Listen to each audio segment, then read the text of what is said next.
We often associate crossbows with Europe, but of course they were developed first in China. There is evidence of crossbows in Greece, ancient Greece, 500 BC, in China, 1000 BC. In the Middle East, you find them in the same time as in Europe.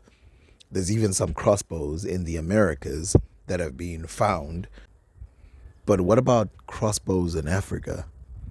Since crossbows are seen as a next stage from bow and arrows to the gun, is it possible that crossbows were developed in Africa by Africans long time ago? We have the Chinese Han Dynasty crossbow that I made, and it's minus 25. Freezing.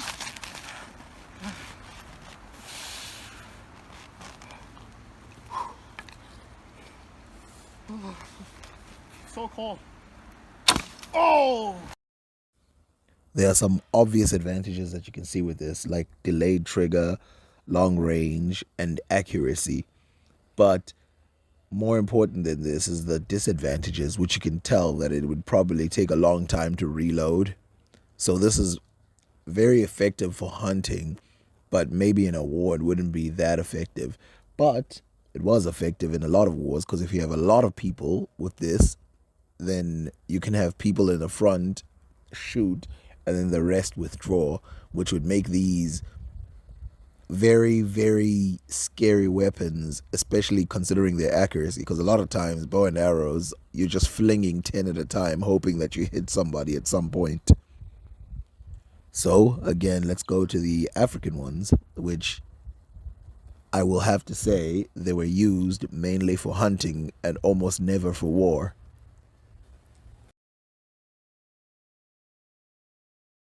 Two writings from the 20th century historians and archaeologists, they say the crossbow was introduced to Africa, at least sub-Saharan Africa, by the Portuguese from the 14th and the 15th century.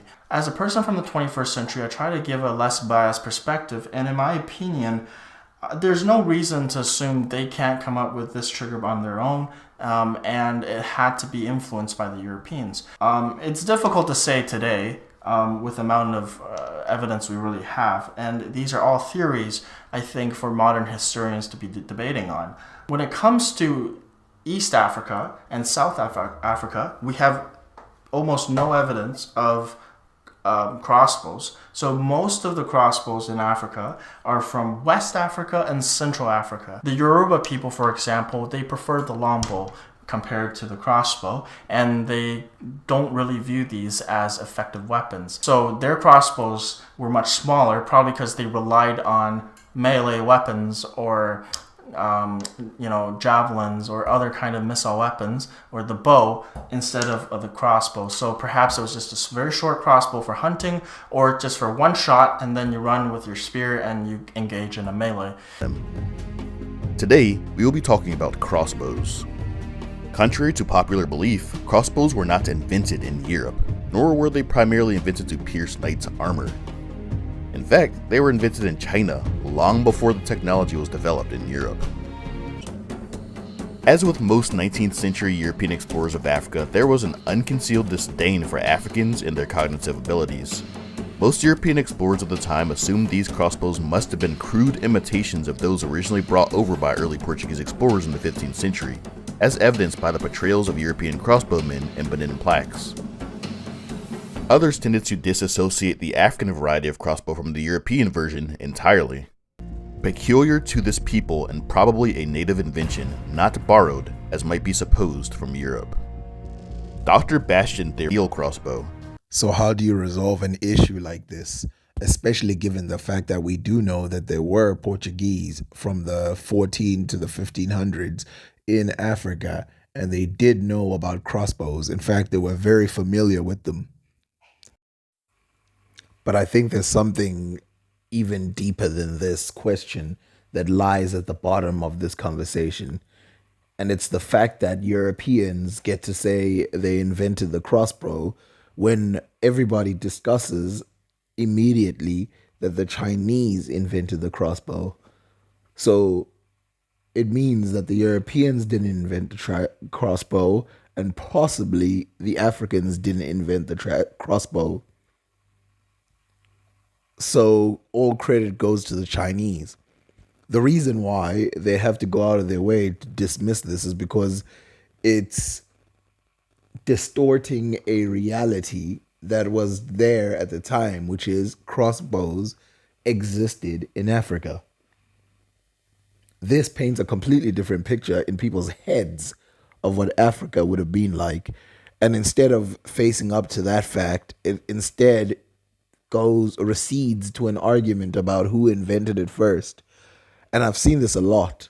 In Africa, if you can prove something existed in the area, like Egypt, the next conversation is, well, then where did the technology come from? And then the next conversation is, well, then where did the want to create technology come from? Where did the inspiration come from?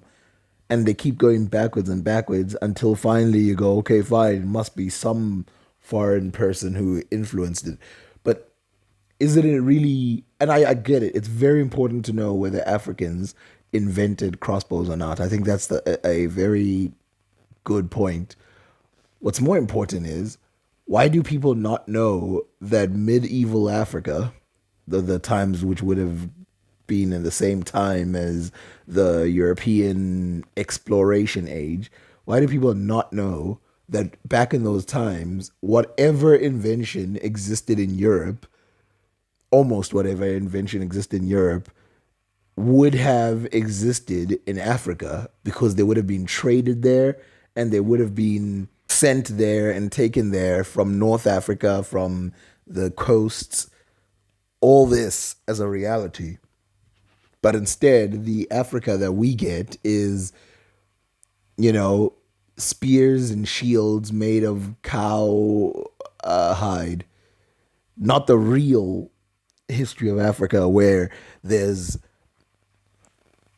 kingdom after kingdom of strong men who trade with the most powerful civilizations at the time, and become a problem not only because of native weapons, but because of their keen ability to adopt foreign ideas that are worth copying.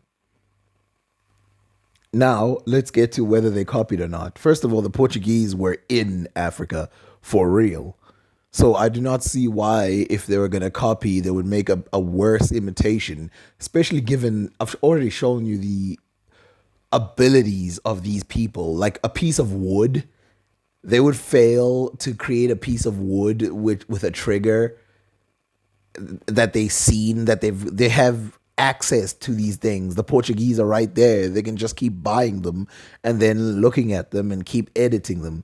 Instead, they would make a cheap imitation. In my opinion, those are native ones, which later resemble some of the Portuguese ones. And I think the reason why they probably didn't value them was because, unlike the Europeans, they didn't have very much a need for those weapons. And you will see that later on, when certain other weapons come in, they start buying them in mass. Obviously, these ones, they also bought them. They also traded them, took them, whatever. But at the same time, think about what's happening in Africa at this time. The technology, the technological skill, the artistic skill, the scientific skill going on. You would not make that type of thing if you were basing it on a much more superior one. Bonus information, I'm only doing this part to show you how developed the technology of the Zimbabwean people at the time were. So there's no reason for them to have never built a crossbow as well, or copied, especially since they were trading heavy with the Portuguese as well. Not directly, they were doing it through Arabs, but Swahili Coast and other people from that area. But this video should show how developed this kingdom was, and it was out of reach from Europeans and foreigners for basically its entire existence. This exhibit here is showing us the patterns, the architectural patterns that you find on the Great Zimbabwe walls. And all these had a certain meaning, all these had a certain symbolic significance based on the African worldview or the African cosmology, how the Africans see the world around them and how they interpret the things that are around them. So you find such designs as the chevron, you find the checkered pattern, you find the pith, and a host of other patterns. Okay, these are archaeological findings that were actually excavated from Great Zimbabwe, and this is stuff that the archaeologists will then use. Now, I know I'm going to sound like a broken record, but I've been saying this over and over again. Patterns in Africa are completely over and over again, and they're repeated on all different types of manner. And you can see in this case that it's repeated on the walls. But not only that, it's the same thing. It's these checkered patterns that you see on the Bakuba skirt and in Africa and the Amazigs, and you see other geometric patterns on their walls which represent this. And there was a Muslim scholar who came and he recognized it as a writing system, probably translated to him by a native.